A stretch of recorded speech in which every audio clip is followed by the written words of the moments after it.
সবাইকে আসসালামু আলাইকুম। আজ আপনাদের রান্না করে দেখাবো পটল দিয়ে মাছ তরকারি। পটল এভাবে রান্না করলে পটলের স্বাদ দ্বিগুণ বেড়ে যাবে। ছোট বড় সবাই অনেক পছন্দ করবে। আশা করি আমার আজকের রেসিপি আপনাদের ভালো লাগবে। কথা না বাড়িয়ে চলুন জেনে নিই খুবই মজার পটল আলু দিয়ে রুই মাছের তরকারি রান্না করার প্রস্তুত প্রণালী।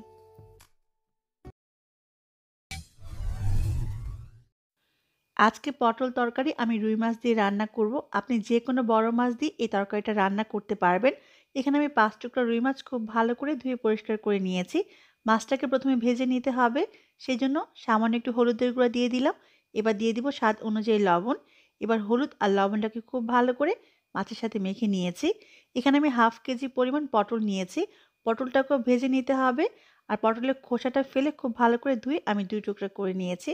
আমি 1/2 চা চামচ হলুদ আর লবণ দিয়ে খুব ভালো করে পটলটাও মাখিয়ে নিয়েছি। আর লাগবে আলু। আমি মাঝারি সাইজের 2টা আলু কেটে পানিতে নিয়ে নিয়েছি।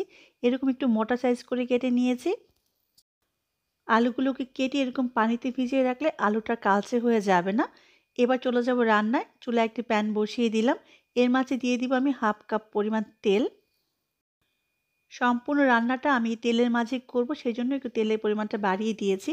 তেলটা গরম হলে এর মাঝে মাছের টুকরোগুলো দিয়ে দিব। উল্টে পাল্টে যখন মাছের 2 পাশে একেবারে গোল্ডেন ব্রাউন কালার হবে তখন মাছগুলোকে উঠিয়ে নিতে হবে। মাঝারি আঁচে মাছগুলোকে আমি ভেজে নিয়েছি। মাছের 2 পাশে গোল্ডেন ব্রাউন কালার হয়ে গেছে। এবার মাছের টুকরোগুলোকে উঠিয়ে নিব। যে তেলটা রয়ে গেছে এর মাঝে আমি হলুদ লবণ মাখানো পটলের টুকরোগুলো দিয়ে দিব। দেওয়ার পরে পটলটাকেও আমি ভেজে নিব। পটলগুলোকে আমি চুলায় আঁচটা বাড়িয়ে তারপরে ভাজবো, যাতে পটলের 2 সাইডে একটু কালচে কালার আসে। এতে পটল থেকে খুব সুন্দর একটা ফ্লেভার বের হবে।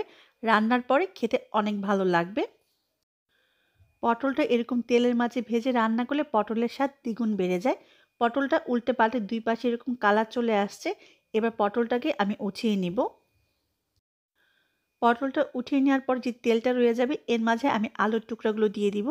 আলুর টুকরাগুলোর মাঝে আমি সামান্য একটু হলুদ আর লবণ মেখে নিয়েছি। এবার আলুগুলোকে আমি ভেজে নিব 2 পাশে সামান্য একটু কালার আসার আগ পর্যন্ত। আলুগুলো তো কালার চলে আসছে। এবার আলুর টুকরোগুলো আমি উঠিয়ে নিব। আলুর টুকরোগুলো উঠিয়ে নেওয়ার পরে যে তেলটা রয়ে যাবে এর মাঝে দিয়ে দিব 1/2 কাপ পরিমাণ পেঁয়াজ কুচি। পেঁয়াজ কুচিটাকে সামান্য একটু ভেজে নিব। এর মাঝে দিয়ে দিব 5-6টা কাঁচামরিচ। আজকে আমি একটু ঝাল করে রান্না করব, সেজন্য মরিচগুলোকে কেটে ব্যবহার করেছি। আপনি ঝাল কম পছন্দ করলে মরিচগুলো আস্ত ব্যবহার করতে পারেন। এবার দিয়ে দিব 1 চা চামচ পরিমাণ আদা রসুন বাটা। এবার কাঁচামরিচ আর আদা রসুনটাকে আমি তেলের মাঝে ভেজে নিব আদা রসুনের কাঁচা গন্ধটা চলে যাওয়া পর্যন্ত। কাঁচামরিচটা কেটে এরকম তেলে ভেজে রান্না করলে এটা থেকে অন্যরকম একটা ফ্লেভার বের হয়। খেতে কিন্তু অনেক ভালো লাগে। এবার দিয়ে দিব সামান্য একটু পানি, কারণ গুঁড়া মশলা ব্যবহার করব। গুঁড়া মশলা ব্যবহার করার আগে পানিটা ব্যবহার করলে গুঁড়া মশলাটা পুড়ে যাবে না বা ঝাঁঝালো গন্ধ বের হবে না। এবার দিয়ে দিচ্ছি 1 চা চামচ পরিমাণ হলুদের গুঁড়া। দিয়ে দিলাম 1/4 চা চামচ লাল মরিচের গুঁড়া। তবে ঝালটা আপনি আপনার স্বাদ অনুযায়ী কম বেশি করে নিতে পারেন। এবার দিয়ে দিব 1 চা চামচ পরিমাণ জিরার গুঁড়া। এবার স্বাদ অনুযায়ী লবণ দিয়ে দিচ্ছি। আর লবণটা বুঝে ব্যবহার করবেন। শুধু গ্রেভির জন্য যতটুকু লবণ লাগবে ততটুকু লবণ ব্যবহার করবেন। এবার এর মাঝে আমি আলুগুলো দিয়ে দিয়েছি।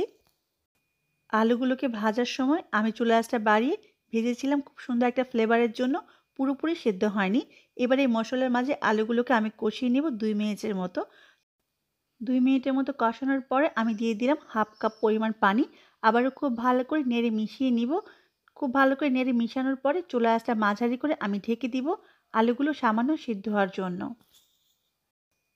5 মিনিটের জন্য ঢেকে দিব চুলা আঁচটা মাঝারি করে। ফিরে এলাম 5 মিনিট পরে। আলুগুলো প্রায় 80% এর মতো সেদ্ধ হয়ে গেছে। খুব ভালো করে আবারও একটু নেড়ে নিব। খেয়াল রাখতে হবে কোনোভাবে যাতে নিচে লেগে না যায়। এবার এর মাঝে আমি পটলগুলো দিয়ে দিব। পটলগুলো দেওয়ার পরে আবারও খুব ভালো করে নেড়ে মিশিয়ে নিব। এবার এর মাঝে দিয়ে দিব 1.5 কাপ পরিমাণ পানি।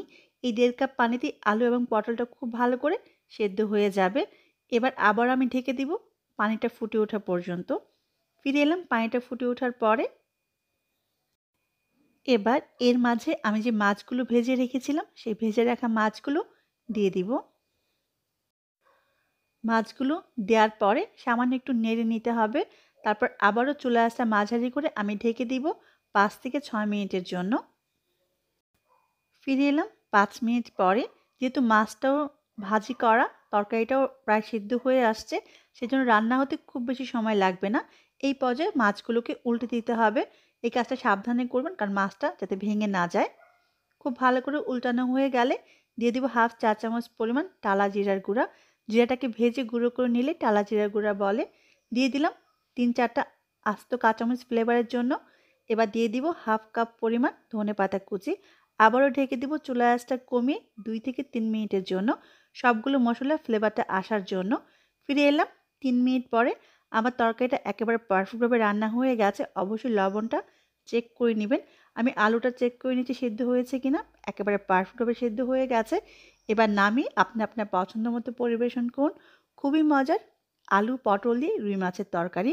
এই তরকারিটা খেতে অসাধারণ লাগে। অবশ্যই বাসায় রান্না করবেন। আর আমার কমেন্ট বক্সে জানাবেন কেমন হলো। রেসিপি ভালো লাগলে সাবস্ক্রাইব করতে ভুলে যাবেন না। সবাই অনেক ভালো থাকবেন। আমার জন্য দোয়া করবেন। আবারও দেখা হবে। আল্লাহ হাফেজ।